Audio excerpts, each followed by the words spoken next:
자, 뉴욕 증시 12월 첫 거래일 거래를 방금 마치고 돌아왔습니다.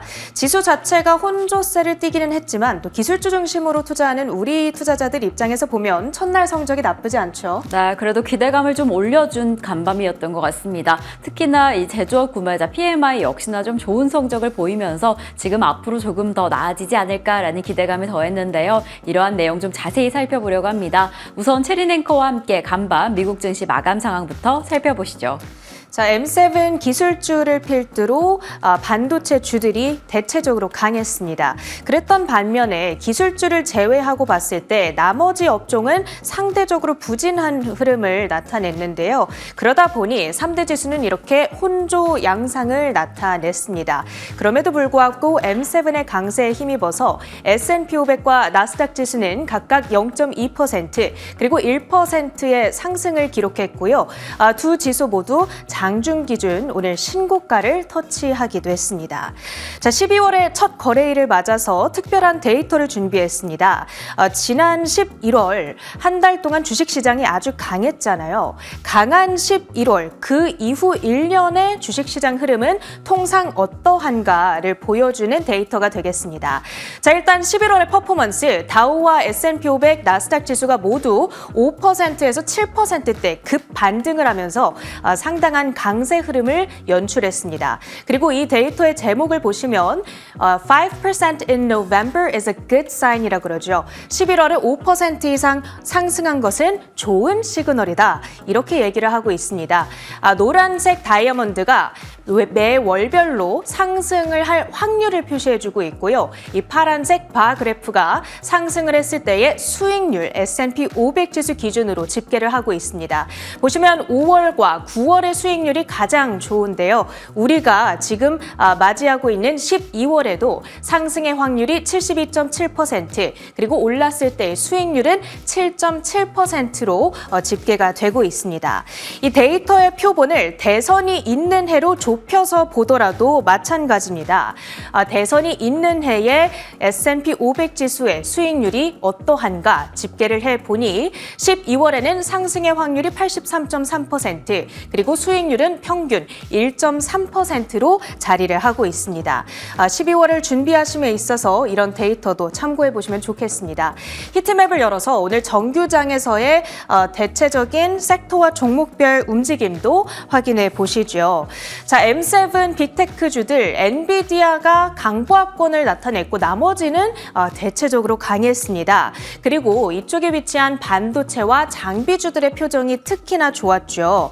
어제 저녁쯤 올라온 소식입니다. 이 추가된 미국의 대중 반도체 수출 제재 이 내용이 발표됐죠.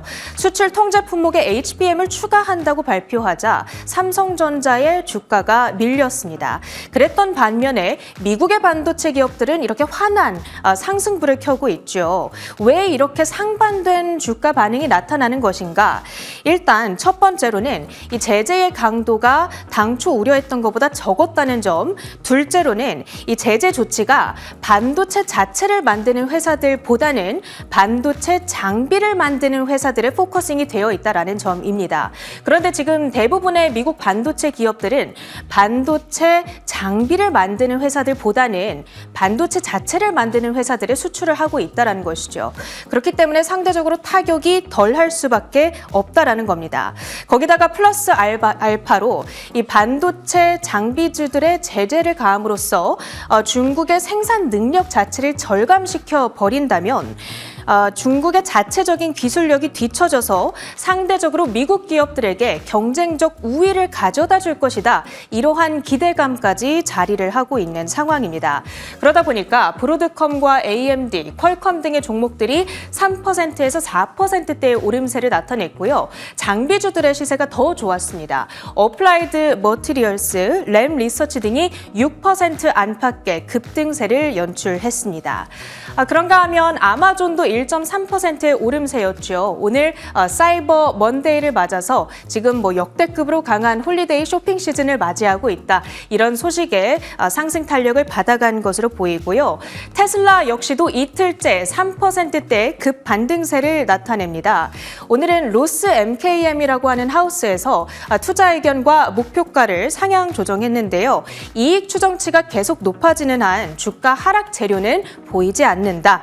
그리고 전기차 세액 공제가 만약에 폐지가 된다면 테슬라는 다른 경쟁사들을 제치고 오히려 점유율을 늘릴 수 있을 것이다. 이러한 전망까지 내놓고 있습니다. 투자 의견 매수 목표가는 기존의 $85에서 $380로 대폭 높여 잡았습니다. 전일 종가 대비 10%의 업사이드고요. 오늘 그 밖에 업종별로 봤을 때에는 에너지, 유틸리티 그리고 부동산이 약세를 나타냈습니다. 에너지의 경우에는 천연가스 선물 가격이 4% 이상 거의 5% 가까운 급락 흐름을 현재 나타내고 있는데요. 이 겨울이 시작되는 시기니까 가스 가격이 올라가야 정상일 것 같잖아요. 그런데 미국의 에너지 정보청 EIA에 따르면 11월 기준 천연가스 재고량이 2016년 이래 최고 수준을 가리키고 있다고 합니다. 겨울이 되면 가스 수요가 높아지는 것도 맞지만 이렇게까지 겨울 초입에 재고량이 많았던 것은 굉장히 오랜만이다 보니까 가격이 낮아지고 있고 그러다 보니 여러 에너지 주식들도 타격을 받아가고 있습니다. 그 밖에 시장을 움직였던 특징주들 여러 가지가 있었는데요. 첫 번째로는 슈퍼 마이크로 컴퓨터입니다. 회계 조작 의혹으로 최근 몇 달간 곤욕을 치러왔죠. 이 슈퍼 마이크로가 오늘 발표한 성명에서는 특별위원회 검토 결과 경영진의 위법 행위의 근거가 발견되지 않았다. 이런 뉴스가 있었습니다. 주가는 30% 가까운 급 반등으로 화답을 했고요. 이 보도 속의 디테일은 잠시 후 외신을 통해 자세하게 다뤄드립니다. 다음으로는 인텔 소식입니다. 인텔의 전성기를 되찾겠다라는 포부로 4년 전부터 인텔을 이끌어왔던 인물이죠. 팻 겔싱어 CEO의 사임 소식이 들려왔습니다. 이 4년간 칩스법 지원금을 따내서 대규모 투자를 추진하고 또 파운드리 재진출을 선언하는 등 재건에 힘을 써왔으나 인텔은 계속해서 실적난을 겪어왔습니다. 사실 이 사임 소식이 전해진 이후에도 주가는 장중 5% 가까운 반등세를 아무래도 반도체 이슈와 함께 좀 나타냈었는데요. 사임 소식을 소화하면서 종가 기준으로는 0.6% 마이너스권에서 거래를 마칩니다. 다음으로는 리테일주들 묶어서 보겠습니다. 일부 종목들 홀리데이 쇼핑 시즌 함께 강세를 나타내고 있는데요. 그 가운데서도 갭의 경우에는 JP모건이 투자 의견을 기존의 중립에서 비중 확대로 상향했다는 소식 속에서 크게 반등세를 나타냈습니다. 시세를 한번 볼까요? 종가 기준으로는 6.4% 급등한 25.8달러 선 현재 가리키고 있고요. 그 밖에도 룰루레몬, 달러트리 등의 종목들이 강세를 시현했습니다. 마지막으로는 전 세계에서 네 번째로 가장 큰 자동차 제조사죠. 스텔란티스입니다. CEO의 갑작스러운 사임 소식이 있었는데요. 경영진과 이사회 간 견해 차이가 점점 커졌다라는 것을 이유로 들었습니다. 이사회가 사임을 일요일에 수락을 했고 퇴임은 즉시 발효됐다는 보도입니다. 스텔란티스의 주가도 확인을 해보시죠. 오늘 6.4% 급락한 12달러 선에 거래를 마칩니다. 특징주들 정리하고요. 주요 외신 헤드라인 이어갑니다. 네, 글로벌 헤드라인 소식입니다. 간밤에 주가에 기대감을 더했던 경제지표 먼저 확인을 해보겠습니다. 제조업 PMI가 공개가 되었는데요. 이 부분이 전월 대비도 상승한 수준 그리고 예상치보다 더 나은 수준이 공개가 되었습니다. 이렇게 제조업이 개선되고 있다라는 기대감이 좀 커지고 있는 상황인데 어떠한 내용일지 자세히 살펴보도록 하겠습니다. 미국 공급관리협회는 지난 11월 제조업 구매관리자 지수가 48.4를 기록했다고 발표했습니다. 이는 직전월 수치인 46.5와 비교해도 개선된 수준으로 업황 회복에 대한 기대감을 자극시켰습니다. IMS 측에서 제조업 활동은 지난달과 비교하면 위축 속도가 느려졌고 수요는 계속 약하지만 전반적으로 완만해지고 있다고 밝혔습니다. 이에 생산은 조금 감소했으나 투자는 완화적인 상태를 유지하고 있다고 덧붙였습니다. 네, 이렇게 11월 제조업 PMI가 공개가 되었습니다. 10월 대비해서 다소 큰 폭으로 상승을 했고요. 그리고 예상치보다 상회하는 수준, 그러니까 전반적으로 업황이 나아지고 있다라는 점을 기대감을 좀 더하기도 했습니다. 지금 세부사항으로 봐도 생산, 고용 측면에서도 전월 대비 그리고 예상치보다 더 나은 수준이 공개가 되면서 제조업 업황 전반적으로 지금 긍정적이다라는 점이 시사되는 지표였습니다.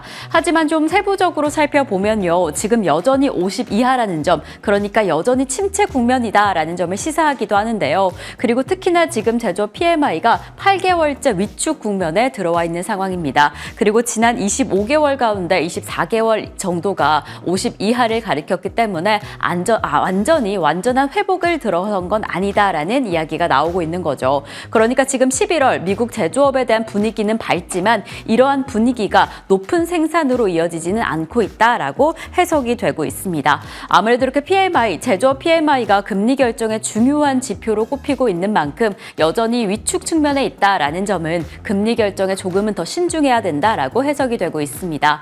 이에 간밤에 공개가 된 연준 의원들의 발언을 좀 살펴보면요. 이 보스틱 총재의 발언에 따르면 12월 금리 결정에 대해서 모든 가능성을 열어두겠다라고 발표를 했습니다. 그렇다는 점은 여전히 12월 금리 인하 25bp 가능성이 가장 높기는 하지만 여러 가지 지표를 고려하겠다. 경제 상황에 대해서 조금 더 신중하겠다라는 의지로 보여지고요. 그리고 이제 내년 금리 결정에 대해서는 향후 몇 달간 중립적인 수준으로 금리를 인하할 필요성을 강조하기도 했습니다. 이제 이 시점에서 가장 중요한 부분은 금리 인하의 큰 힌트가 될 목요일 파월 의장의 발언일 텐데요. 지금 이러한 발언들을 어떻게 소화할지, 경제 상황을 어떻게 반영할지 그 부분 체크해 보시면 좋을 것 같습니다. 저희는 계속 이어서 두 번째 헤드라인으로 이어가 보겠습니다. 아무래도 간밤 기술주의 강세 그리고 나스닥의 강세를 이끌었던 건 슈퍼 마이크로 컴퓨터의 힘도 더해졌지 않나라는 생각이 듭니다. 이 슈퍼 마이크로 컴퓨터가 장중에 30% 넘는 급등세를 보이기도 했습니다. 이에는 최근에 좀 불거졌던 위법 행위에 대한 근거가 없다라는 이야기가 전해진 건데요. 어떠한 내용일지 자세한 이야기 살펴보도록 하겠습니다. 슈퍼 마이크로 컴퓨터는 성명을 통해 특별위원회가 증거를 검토한 결과 슈퍼 마이크로 컴퓨터의 고위 경영진이나 감사위원회, 재무보고서가 매우 정확하도록 담보하려는 이들의 약속에 대해 실질적인 우려가 발견되지 않았다고 밝혔습니다. 이에 새로운 CFO를 선임 진행 중이며 재무 담당 고위직을 추가로 채울 계획이라면서 현재 재무 및 기업 통제 담당 부사장인 케니스 정을 최고 회계 책임자로 임명했다고 설명했습니다.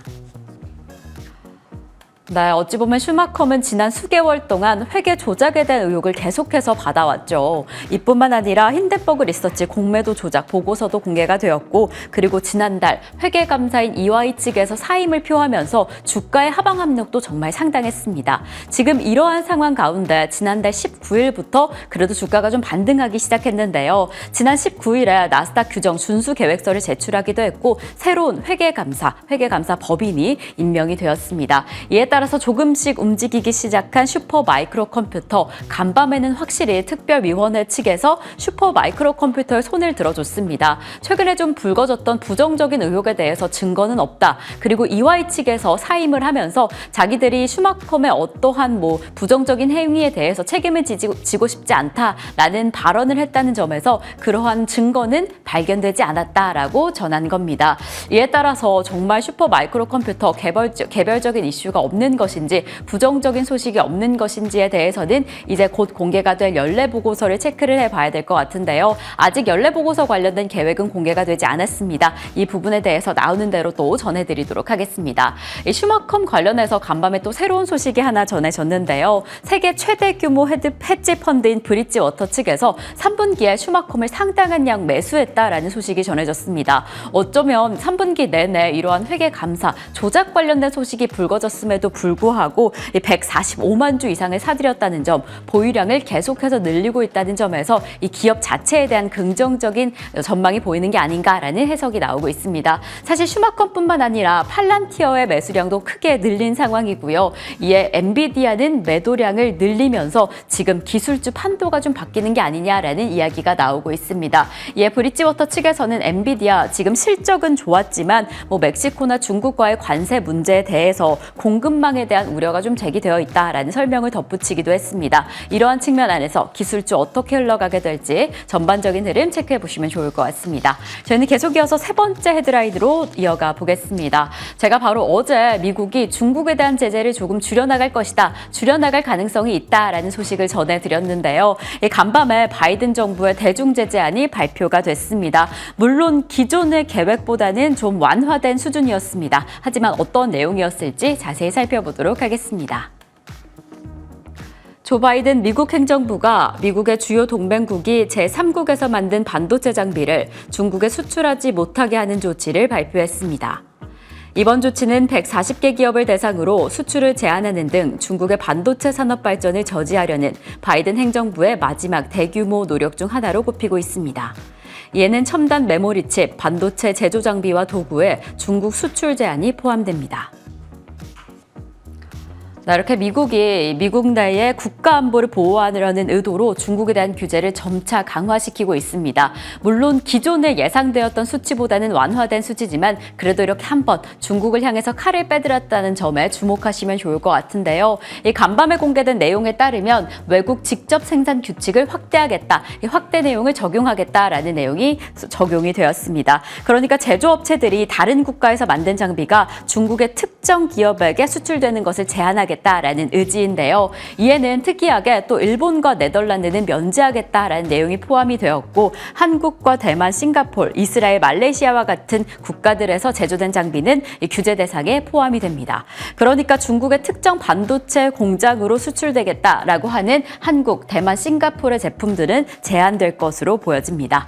그리고 이뿐만 아니라 이번 제재를 통해서 포함된 이 면책 리스트에는 지금 140여 곳 가까이의 기업이 포함이 되었습니다.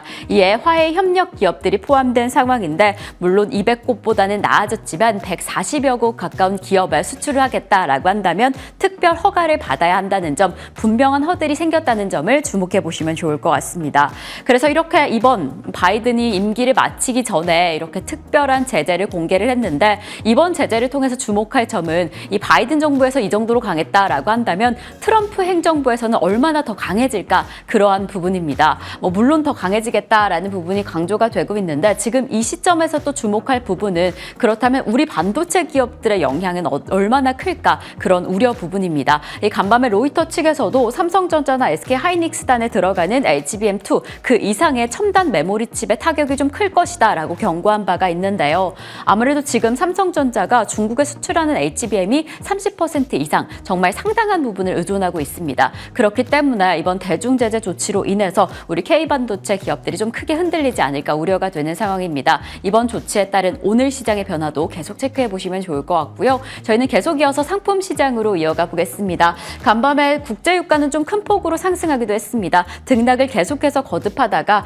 6시 기준으로 0.09% 상승하며 거래를 마쳤고요. 그리고 단연 화제는 비트코인입니다. 이 비트코인이 지금은 10만 달러 돌파를 코앞에 두고 등락을 거듭하고 있는데, 이 뒤를 바짝 뒤쫓고 있는 게 바로 리플입니다. 저희가 지난 방송에서도 리플이 이 규제 완화 시에 IPO가 성공할 가능성이 가장 높은 기업이다라고 전해드린 바가 있는데요. 아무래도 리플이 또 다른 가상화폐 관련주 중에 가장 큰 수혜 관련 기업으로 꼽히면서 정말 엄청난 질주를 이어가고 있습니다. 이 간밤 기준으로는 가상화폐 기업들 중 시가총액 3위에 등극했다라는 소식도 전해졌는데, 이러한 변동성 가운데 이 정부의 힘을 더 얻게 될 가상화폐 관련주는 어떻게 될지 전반적인 흐름도 체크해 보시면 좋을 것 같습니다. 이상으로 글로벌 비트 전해드렸습니다.